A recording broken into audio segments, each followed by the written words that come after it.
Halo, ini adalah review tentang film Longlegs. Attempt pertama saya menggunakan bahasa Indonesia yang berantakan. Kalau nggak mau dengerin, terserah. Kalau mau dengerin, maaf, jangan komplain ya. Ini adalah review tentang film Longlegs. Kalau kayaknya film ini masuk ke kategori horor. Kalau kamu suka film ini, kamu cinta sama film ini, mungkin jangan dengerin podcast ini karena bakal saya bantai habis-habisan. Tapi saya berusaha untuk justify kenapa saya merasa ini filmnya jelek banget. Oke, pertama kali mungkin sebagai disclaimer, kita tuh tidak berencana untuk menonton film ini. Tadinya kita mau nonton film lain, tapi karena error, salah jadwal, akhirnya kita coba deh nonton film ini karena kayaknya ini bagus kayaknya. Dari trailernya, dari iklannya, dari kelihatannya setting-settingnya, posternya kayaknya niat gitu. Kayaknya ini bukan film horor horor abal-abalan, jadi boleh deh, coba deh. Lagian ya lumayan lah ada nama Nicolas Cage gitu. Tapi sebenarnya saya suka banget nonton film tanpa mengetahui apa-apa tentang film itu karena jadinya surprise, bukannya surprise sih, pengen tahu, apa namanya, feedback feedback jujur dari saya sendiri tentang film itu tanpa terpengaruhi dengan review atau apapun, dan pengen tahu apakah film itu benar-benar kayak mengagetkan atau surprising atau gimana. Jadi oke, oke, jadi kita masuk ke situ. Saya juga agak deg-degan karena udah lama banget nggak nonton horor, udah itu saya duduknya di pinggiran, sendirian, bukannya sendirian, maksudnya saya duduk paling pinggir, dan kayak apa sih nonton horor sekarang, kayaknya dulu bukan pas nontonnya sih nggak apa-apa, habisnya itu jadi serem. Anyway, saya juga mau disclaimer, saya tuh suka dengan thriller, saya suka dengan crime, saya suka dengan, film-film yang saya nggak takut dengan film-film yang kayak gore, kayak Hannibal, kayak banyak apa, violence, mungkin ada kayak, apa, darah-darah atau kekerasan. Yang penting semuanya itu penting buat cerita, bukan sekedar dibuat-buat. Jadi saya nggak takut dengan begituan, cuman saya nggak suka kalau itu dijadikan cuman sebagai pengaget gitu. Tapi untuk masalah supernatural, saya sebenarnya kurang kurang into supernatural yang karena ya itu bisa, apa ya, maksudnya mungkin saya karena nonton filmnya mau yang bisa justifiable, saya nggak mau tiba-tiba, wah ini ada penjelasannya, ada apa, ada something yang tidak bisa dijelaskan oleh itu. Jadi, kenapa ini horor itu bukan kategori saya, oke. Tapi alasan saya tidak suka dengan film ini, pertama adalah musiknya. Saya tahu kalau film horor itu suka pakai musik yang sangat-sangat apa, mengesalkan, bukan musik yang kayak screeching, yang kayak ngingong-ngingong, yang kayak bikin lu merasa takut, merasa kayak urgent, merasa kayak deg-degan atau apa, sengaja dibikin musik yang membuat kedengarannya sangat penuh dengan kebencian atau apa. Itu memang fungsinya untuk film horor. Cuman di sini, di film ini, dia suka datang random tanpa tiba-tiba aja dan sangat tidak pada tempatnya ya, gimana ya,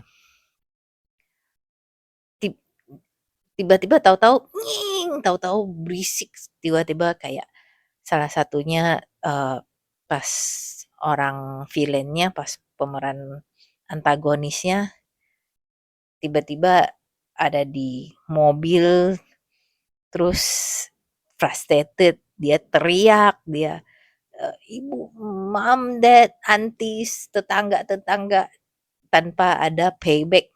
Kenapa skin skin itu ada. Ya mungkin kita nggak selalu perlu payback untuk semua skin, tapi jangan muncul random tiba-tiba, terus nggak ada lagi follow up-nya. Itu mungkin nanti akan saya jelaskan lagi di berikutnya.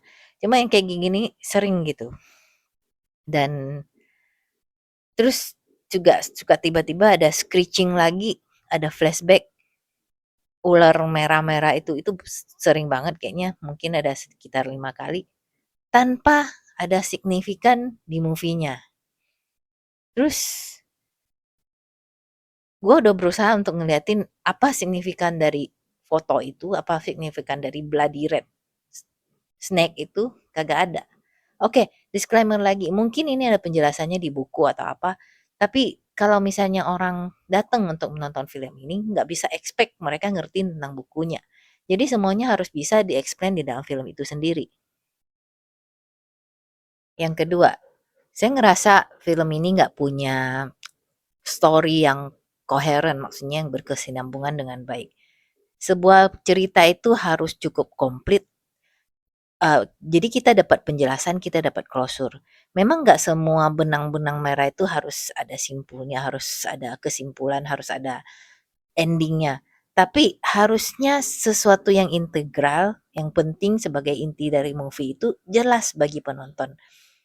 Contohnya, kenapa apa signifikans dari angka 14?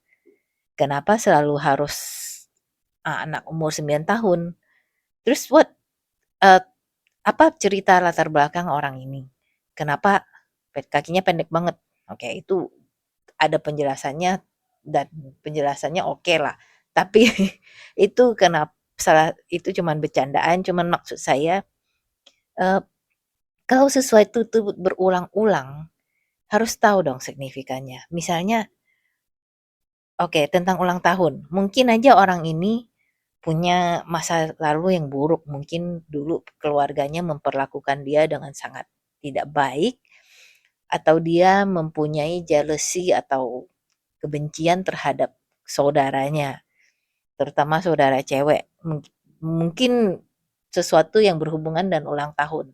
Ya, setidaknya itu bisa menjelaskan kenapa dia selalu target anak kecil cewek dalam ulang tahunnya umur 19, tanggal 14. Harus ada penjelasannya. Karena ini berulang-ulang terus. Lu terus-menerus membring up tentang topik ini tapi tanpa ada background kenapa motivasi villain ini fokus kepada poin-poin itu. Harusnya ada dong. Mungkin tanggal 14 juga bisa jadi tanggal yang ada di tengah-tengah bulan. Jadi mereka bisa membentuk segitiga yang lebih besar atau apa. Anything, sesuatu untuk menjelaskan itu nggak susah gitu. Terus si Agent Lee ini sebagai orang terakhir di di triangle, di segitiga itu signifikansinya apa? Apakah ada triangle lain? Apa emang selalu cuma ada satu? Apa yang bikin dia spesial gitu?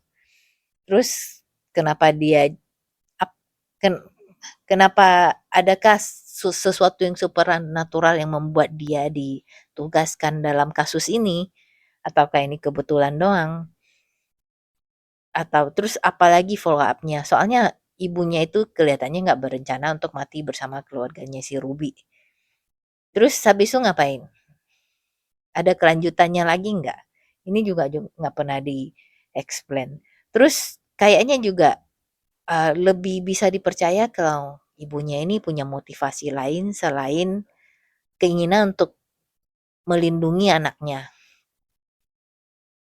Misalnya contohnya, katakanlah cabut aja dari udara. Dia kan selalu komplain, ini berulang-ulang di film ini, komplain nggak ada orang yang pernah berkunjung, mengunjungi mereka. Terus kemudian kita lihat target-target keluarga yang terbunuh adalah keluarga-keluarga fungsional yang semuanya happy, lengkap dengan bapak emaknya. Jadi ya mungkinkah ini sebagai jealousy, sebagai resentment, eee, soalnya menurut saya kalau alasannya cuman gara-gara dia untuk melindungi anaknya, kayaknya terlalu ridiculous. Kenapa dia nggak ke basement aja dan plak, gebukin tuh orang si kaki pendek itu. Soalnya dia kan juga dia capable, dia berpotensi, dia bisa bunuh orang banyak, dia dia bisa membantai satu keluarga. Terus kenapa dia takut dengan orang itu yang ada di basement? Kalau ada sesuatu yang lain, supernatural atau apa, penjelasannya apa gitu. Oke, yang ketiga ada plot holes. Ini mungkin karena nitpick dari saya ya, tapi salah satu hal yang di-highlight di movie itu adalah ketidakadanya DNA. Itu begitu dia ngomong, it sebagai salah satu dari apa, 3 poin terbesar di investigation si agent ini, masuk ke pikiran saya, nggak ada DNA. Oke, mungkin, mmm, ini zamannya bukan zaman yang terlalu modern ya, tapi pada saat tahun segitu, DNA itu udah ada gitu. Dan saya juga ngelihat kalau pembunuhan itu selalu terjadi setelah ada kunjungan dari suster. Terus, mungkin dia ada di sana, mungkin melakukan pembunuhan mungkin kan bukan susternya, tapi dia ada di situ sampai itu kelar. Karena itu asumsi saya, karena orang-orang di investigasi itu nggak pernah menyebutkan tentang boneka seukuran anaknya, karena kalau menurut saya, begitu mendapatkan crime scene yang berbeda-beda dengan boneka customize segede orang, masa sih itu nggak ditaruh di report? Oke, berarti boneka ini dibawa pulang sama susternya mungkin, karena nggak pernah dijelaskan. Terus, mungkin dia hancurkan karena kita juga nggak lihat mereka di basement rumahnya dia sendiri, rumah si suster ini sendiri. Atau mungkin mereka hancur di crime scene-nya, di tempat kejadian perkara, tapi seriously masa nggak ada DNA? Teknologinya nggak semaju sekarang, tapi harusnya ada kayak mungkin material-material yang jatuh atau, jejak material dari bonekanya. Terus juga ada footstep, ada handprint, ada kita ngelihat cara pembunuhannya itu bukan bukan kayak cuma sekedar disuntik, tapi kayak ada yang pakai kapak segala, ada darah kemana-mana dan susternya itu ada di situ. Harusnya ada kayak kekacauan dalam penyebaran darah. Misalnya ada objek yang berdiri pas darahnya nyembur, itu akan ketahuan ada something di situ yang habis itu nggak ada. Either boneka atau susternya. Karena kita juga ada ngelihat di salah satu flashback, susternya itu berdarah-darah. Terus kayak gitu, mereka nggak pernah tahu gitu, nggak pernah ada tanda-tanda gitu, nggak pernah ada DNA gitu, bullshit. Nggak ada big box yang dibawa kemana-mana isi boneka itu, dan kita juga ada ngelihat bonekanya ditusuk-tusuk, terus nggak ada dakron atau apapun isinya tuh boneka itu, mestinya harus ada sesuatu. Kecuali kalau ini emang forensik agent yang paling jelek, dan menurut saya itu juga mungkin sebabnya. Nanti saya jelaskan.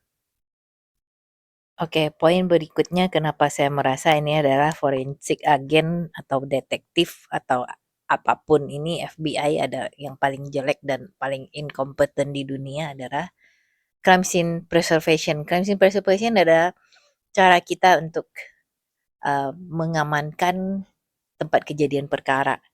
Dan ini benar-benar mengesalkan buat saya karena sepertinya orang yang membuat film ini merasa ini adalah agenda yang agenda, apa, scene, apa, eee, agenda yang sangat-sangat precious nih, ini harus dikasih lihat berkali-kali, ini bisa, diangkat, dibuat penontonnya biar bisa expect, yaitu adalah scene di mana mereka, mmm, Agent Lee datang ke satu tempat kejadian perkara dan semua agen itu kayak mengingatkan nama dia, "Oh, hati-hati, eee eee, siap-siap karena keluarga ini udah dibunuh udah lumayan lama, jadi, siap-siap mental ya," gitu ya, eee, untuk melihat kondisi dari mayat-mayatnya.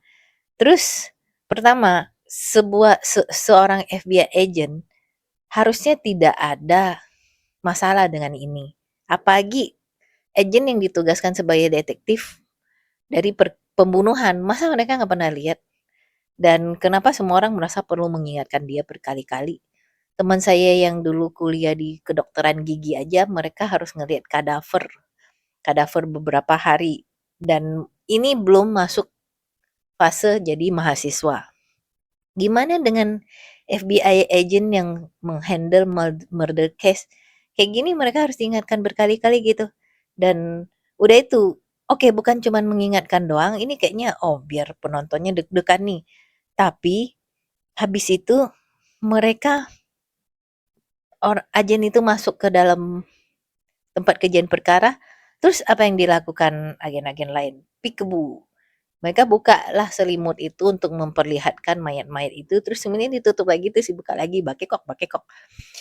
Kayak gini itu, semua bukti mungkin udah terkontaminasi. Ini pakai otak batu. Maksudnya benar-benar mengesalkan. Gimana cara lu, kenapa lu harus menutupi mayat-mayat itu? Kenapa lu kontaminasi itu untuk mengingatkan ke penonton atau ke agen itu biar karena menjijikkan misalnya. Itu sangat tidak masuk akal buat buat saya. Ini benar-benar adegan yang sangat sangat mengesalkan gitu. Terus, jadi orang nggak bakal buka tutup bagian itu, mereka juga kayak apa, masuk ke dalam ruangan di mana mayat-mayat itu mereka tahu udah membusuk tanpa pakai masker, tanpa pakai protection. Itu udah jadi biological breeding hazard, udah jadi ekosistem sendiri. Dan mereka nggak masker pun nggak pakai. Semua orang kayak nutup hidung, obak-obak-obak. Terus terus dia cuman masuk itu, gah. Anyway, oke. Terus alasan berikutnya adalah trop itu kayak klise-klise yang orang suka pakai di dalam movie yaitu pemeran utamanya selalu jadi kayak orang yang terpilih, cuman dia yang bisa. Nah, oke, ini mungkin kecerewetan dari saya sendiri ya. Tapi saya cukup ya maksudnya ini mengganggu banget. Misalnya nih, assignment pertamanya dia tanpa memakai body cam, oke mungkin waktu itu teknologinya belum ada. Body cam itu adalah kamera yang dipasangkan ke dalam badan, biasanya di badan polisi. Jadi atau agen-agen, jadi mereka tidak bisa kayak eee, misalnya ada kesalahan, ada sesuatu yang perlu diselidiki, ada bukti gitu.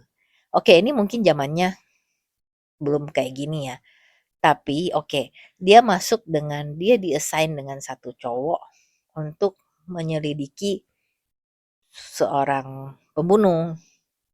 Terus cowoknya itu oke, kayak ya banyak laga lah bla bla bla, ngetok pintu dan tahu kepalanya ditembak duar gitu. Berarti pembunuh ini mudi banget dong ya. Lu ngetok rumah gua sini gua ledakin kepala lu. Oke. Cuman habis itu si pembunuh itu udah udah males naik ke kamar. Dan agen kedua ini, agen Lee ini, dia oke, teman saya kepalanya meledak. Dia bukannya manggil bantuan, bukannya apa, dia masuk ke rumah itu dengan napas naga. Terus, eee, terus habis itu ketemu pembunuhnya dan pembunuhnya menyerah.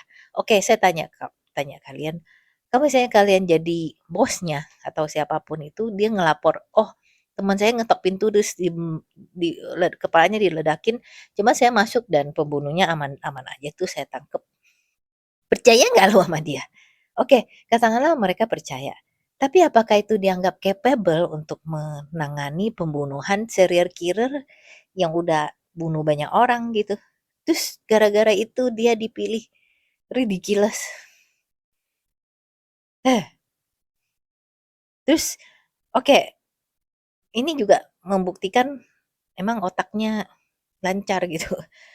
Dan habis itu satu satu alasan lagi kenapa agensi ini sangat-sangat bodoh ya.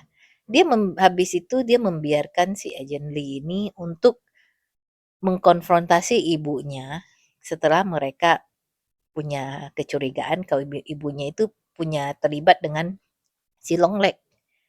Kenapa lu kasih dia balik sendiri untuk menanyakan soal Longlegs ke ibunya, pertama itu conflict of interest, dia tuh nggak akan bisa objektif. Kedua, dia nggak bisa ditugaskan sendiri, ya karena pertama dia nggak bisa objektif, ini berbahaya dan, eee, itu maksudnya ini sangat tidak profesional. Oke, biar gua nggak marah-marah, gua lanjut ke berikutnya. Oke, di settings, menurut ini ceritanya zaman sebelum internet nih, dan ada di kota kecil. Mungkin sekarang banyak orang yang, oke, biasa aja gitu.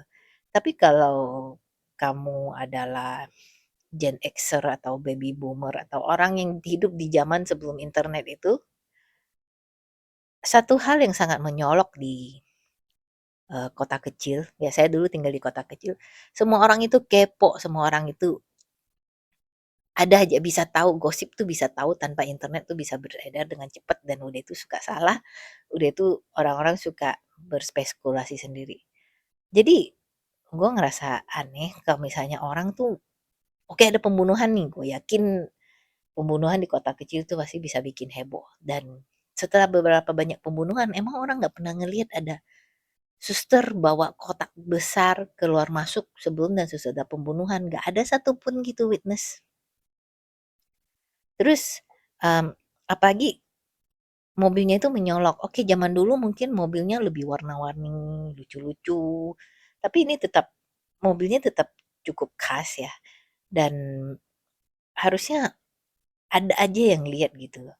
Terus bagaimana cara si Longlegs ini dapat informasi-informasi tentang viktimnya tanpa sosial media? Gimana cara dia bisa bikin boneka life size yang akurat? Oke, mungkin saya punya penjelasannya. Bisa aja mereka menghadiri gereja yang sama. Di gereja itu orang bisa,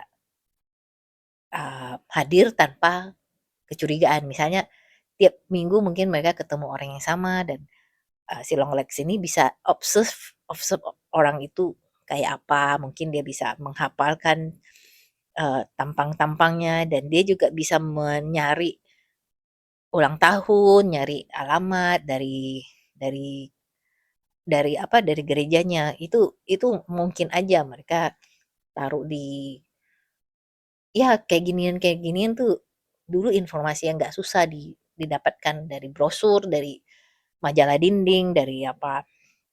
Tapi, eee, seorang orang yang pergi ke gereja harusnya juga tahu, orang yang sering pergi harusnya juga tahu gerejanya itu ada event apa aja, ada kontes apa aja, ada hadiah apa aja.